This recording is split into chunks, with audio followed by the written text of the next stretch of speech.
Welcome to the Basics of Life.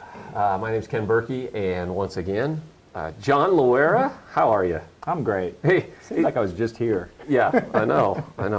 You're wearing out your welcome. Yeah, I think that's what it is.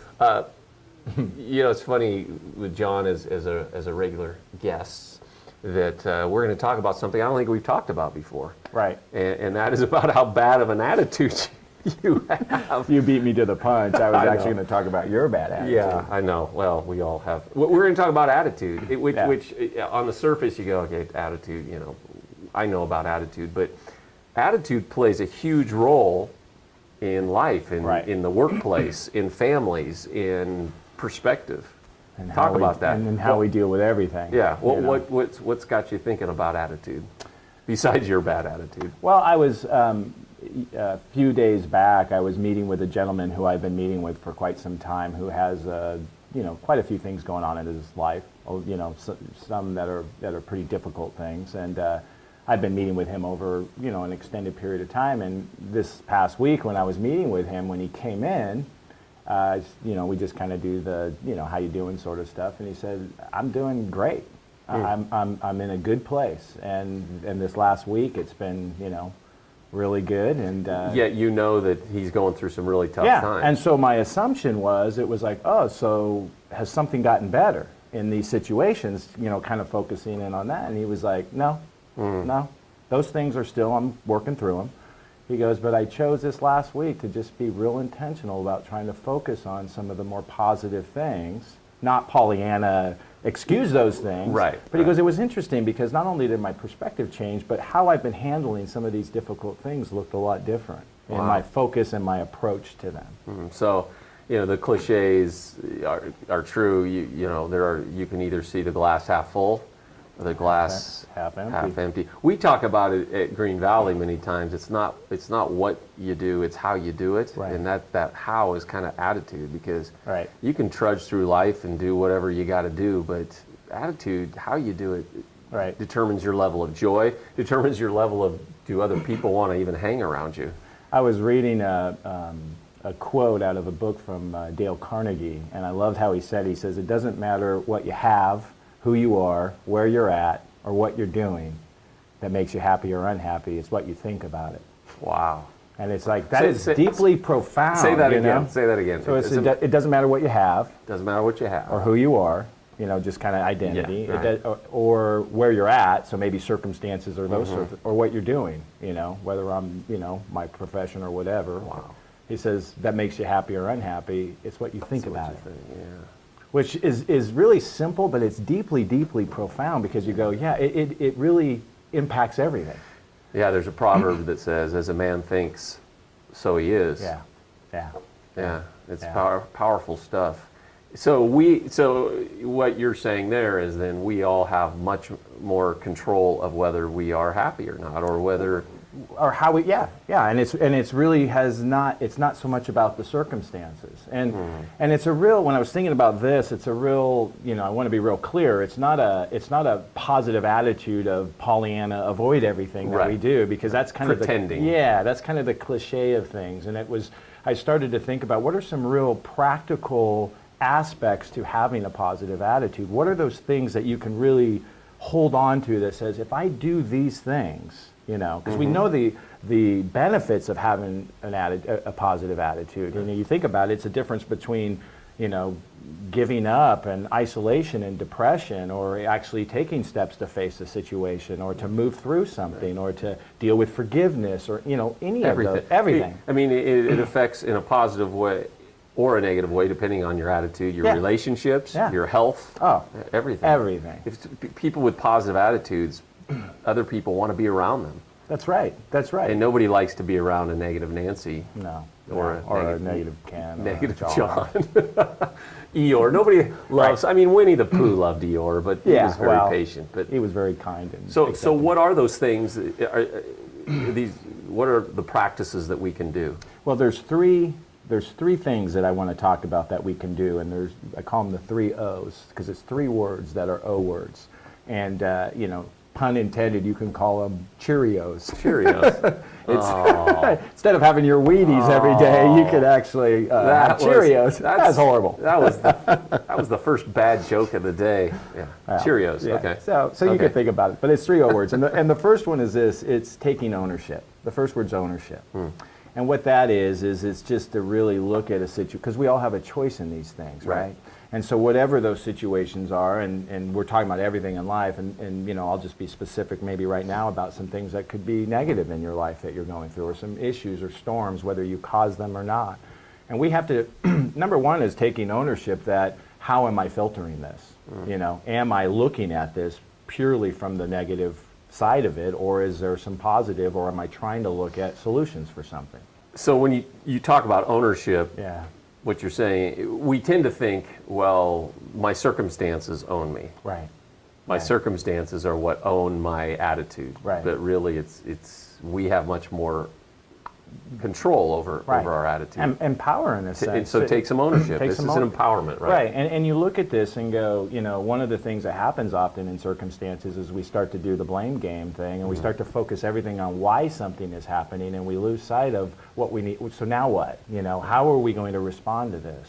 It's kind of this, and it's a big topic in and of itself. It's kind of this victim mentality. You know, there are victims. There's people that have been victimized by something, but that's greatly different than an identity of being a victim. And you know, there's a very careful line that gets crossed. That how do we? Because stuff happens to us that's out of our control. Bad things happen to us that we truly are victims of.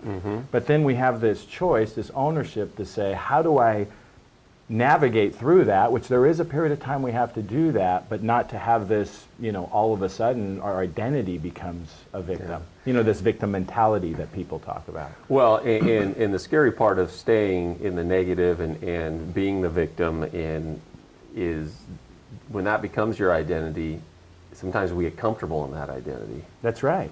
So it's hard to then say I'm going to be a positive person, because we're used to, well, that's who I am, and I get attention by being sad, or I get attention by, you know, oh, poor me, this happened to me, right, or complaining about this. And what you said earlier is a net result of that is people start to go, okay, you know, this is a person who it's all focused on. There's no, how do I, you know, get through that? Because the intent is, it's not so much that, you know, this whole taking ownership is about denial of it, or it never happened, or not being angry or sad or hurt or grieving or any of those things. Those things can actually coexist with a positive attitude, because it's really through that process that helps us then to say, okay, my attitude is it's okay to be angry for a period of time, or to grieve, or to be sad, or whatever those things are, but then my attitude is, because of those things, I know I have to take these steps then to not stay there.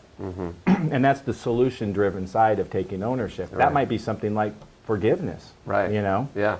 It could be something like asking for forgiveness. You know, it's that place of we choose and take ownership to either stay where that is or not. Right. And a lot of times, like you said, forgiveness or getting help, getting some counseling, saying I'm going to take some ownership on this. Right. And that's a big step, because a lot of times you know, and myself included, you'll talk to people, and when you're looking at these situations, it's still in that place of the pointing to why it happened, and in a sense the blame, as opposed to now what am I going to do with this? Right. You know, because we all have to deal with that. So yeah, we all do. So, and we have this choice. So a positive attitude starts with ownership. It's ownership.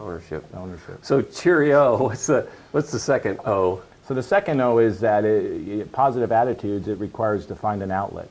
It's finding an outlet, and what that is finding healthy places to vent. And you know, a lot of times with attitude, we're our own worst enemy. And so if we carry these things and we really never talk about these things, if we don't and can't vent in a sense, if you will, you know, then we start to go down this path that it takes on a life of its own. And sometimes some of the feelings of negativity and bad attitudes has to do with we don't feel heard, or people don't understand, and all of these things. So it's important for us to have those places, kind of a pressure relief valve to say, hey, I need a place to go to talk about this. Who are these people? Is it the person we walk by on the street to say? No, hey, and that's the caveat about this point is you have to two things. You have to have people that you trust, healthy people, and it has to be it's a limited number of where you go with this. Mm-hmm. It's not like if you're telling everybody around and you're just venting all the time. People probably aren't going to want to be around you. Right. Yeah. If you the vomit kind of person that just throws up everywhere, you're going to be avoided. So this is strategic. It's very strategic, and if you go into a room and people start clearing out because you're a venter, it's probably not to do with your deodorant. Well, you notice how everybody when you came in the room, everybody right. just Right. One of the things about this, as far as finding the right people, is venters aren't just sounding boards in that sense. They also are helping you to not stay there. Right. That's the other side. So they're truth tellers. They're too. truth tellers. So in some ways, it's like having this outlet does a couple of things for us. Sometimes when we just, vent this stuff out, we hear ourselves and then go, okay, I'm probably the one that's being, right. And then if you have healthy people, they can reflect back about helping you get past that, or maybe calling you on the, hey, you're seeing this a certain way only, or have you tried, in a loving way to do that, Right.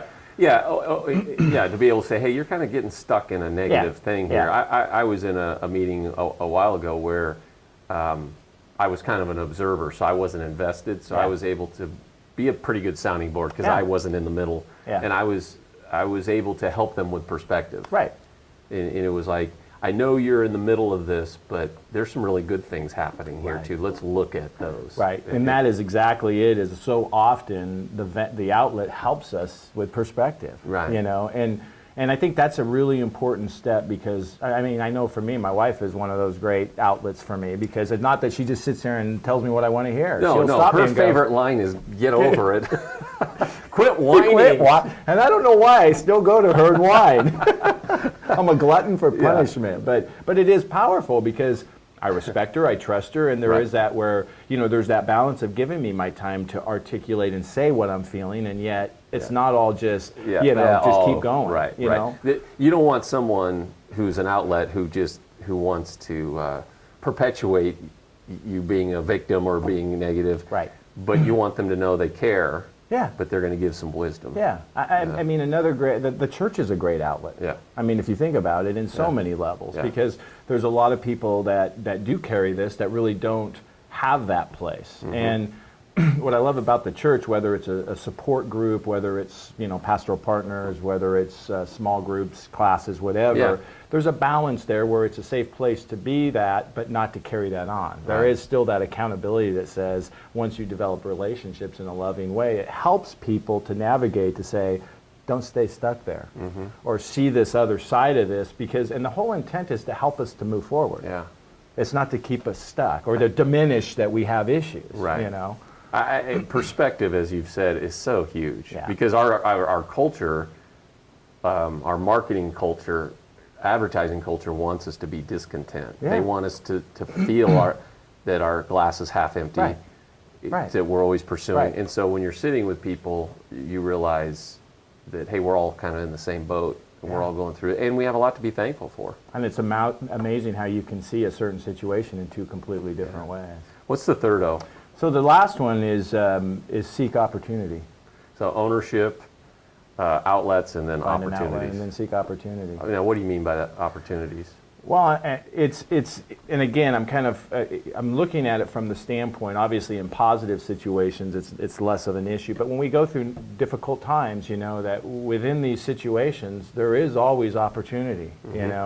There's somebody once said, and I can't even remember who said it, that said the difference between an obstacle and an opportunity is attitude. And I was thinking you were, talking about the crisis and the 6 C's of how to deal with a crisis, and you were talking about these the Chinese word for crisis as these two characters, one being danger and the other one being opportunity. Right. And I love that because from an attitude standpoint, if we look at a situation and go, hey, what is it that I can do through this situation, or what can I learn through this situation, or what what problem do I need to face in this situation to go through it? It really helps us with our attitude about it. Yeah. And the other side of that is we actually do things about it if our attitude is that. That, hey, in this situation, there is opportunity to do some things, positive things. Right.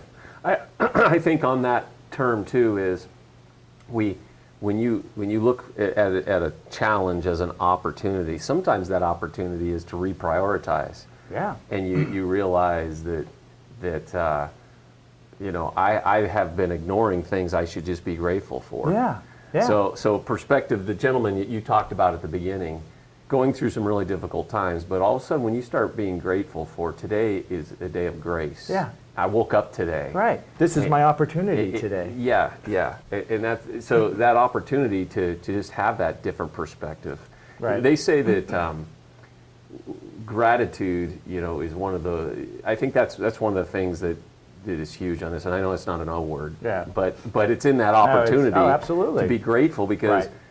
Henry Nouwen said gratefulness leads to joy. We Yeah. tend to think, well, I got to feel joy and then I'll be grateful. Right. So it's that opportunity to put the right thing, put it into the right perspective, and to see how blessed we really are. Yeah, I was meeting with been meeting with a couple that's going through some struggles. Talking to a gentleman, mainly meeting with the gentleman in the situation, and they've got some hurdles through their marriage, and they're need some work. And it's interesting because as he was talking on this topic of opportunity, he was saying that it's hard right now. I'm going through some tough times because we're not close. There's not a lot of communication, and through a series of things, there's some trust issues and all this stuff. So I have been focused on that. But then he said, but I look at it as, number one, the gratitude part is I'm married and I want to stay married. And the second part is that the opportunity in this is I'm going to be a better husband through this. This is my goal in this. Right. Yeah, it's not going to take away the hard work that has to happen, and it's difficult. Right. But that's my focus, is there's an opportunity here to have a better marriage. So to be a better husband. So he did all three. He took ownership. He took ownership. He's got an outlet to be able to talk to you. And he's looking at the opportunity. It's instead of an obstacle, it's an opportunity. Yeah. That's powerful. Yeah. That's good stuff. Yeah. And I think this works in the workplace. This works in personal relationships. Yeah. This works in just the struggles of life. Yeah. Everything in life. Yeah. So wrap this up. What would you recommend to someone? What's some steps they can take? I would say for anybody, because again, it's for all of us, is to evaluate those three things of where we're at any given time. I think it is something that we have to be conscious of all the time, daily. Yeah. And I think that there's some things that maybe people are carrying right now that they look at and go, have I really taken ownership for these things? That's kind of a soul-searching sort of thing, Yeah, so to say ownership rather than, hey, I'm just, circumstances have control. It's like, no, take control of your life. Take control of your life. The outlet one, talk about that just for a second, because that one is an important one, but it's not an easy one. You just don't knock on your neighbor's door and they become your outlet. Exactly. So I guess, pastoral partners, you can come to the church, you can, depending upon what the circumstance is, right. you may have people in your life you just haven't invested in and allowed them to be your outlet. Right. If you don't have those people, the church is a great place for that. Right. There's some people, if they having the means, counseling's a great thing. Yeah. There's small groups and support groups depending upon situations you're going through. That's another great outlet which the church offers as well. Yeah. It's all of those things. Let me end with the opportunity one, and I'll share my thought on this, and this is from a leadership lens. Marcus Buckingham says, so this is leaders in our county, leaders, church leaders, we're leaders. Marcus Buckingham says, the opposite of leadership is pessimism. Yep. And so the greatest gift a leader can give to their organization, to whatever they're leading, is a great attitude. Absolutely. And when a leader is taking ownership and having the proper outlets, because leaders carry, and then preaching that this is serious, but there's an opportunity. This obstacle is an opportunity to do something great. That's great. Yeah. Speed of the leader, speed of the team. So, and So that's a huge passion. We'll have to talk about this some more. Yeah. Since we're out of Yeah. time, but Yeah. this is a great Again, topic. it's not pie in the sky Pollyanna No, stuff. This is no, very, no. you know, positive attitude is very, very tangible. It actually does direct our lives in a very, very deep way. And Well, and I think it affects reality. Where does. I think if you're Pollyanna, it doesn't affect Right. anything. Right. But if you're just negative Nancy, it doesn't affect anything except in the Yeah. in the bad way. a negative result. Right. So thanks. Great Awesome. topic. Yeah. We'll revisit this Yeah, again. for sure. Definitely. Thank Thanks, you, man. sir. Okay. Hey, thanks for being with us here on the basics of life, and we will see you next time.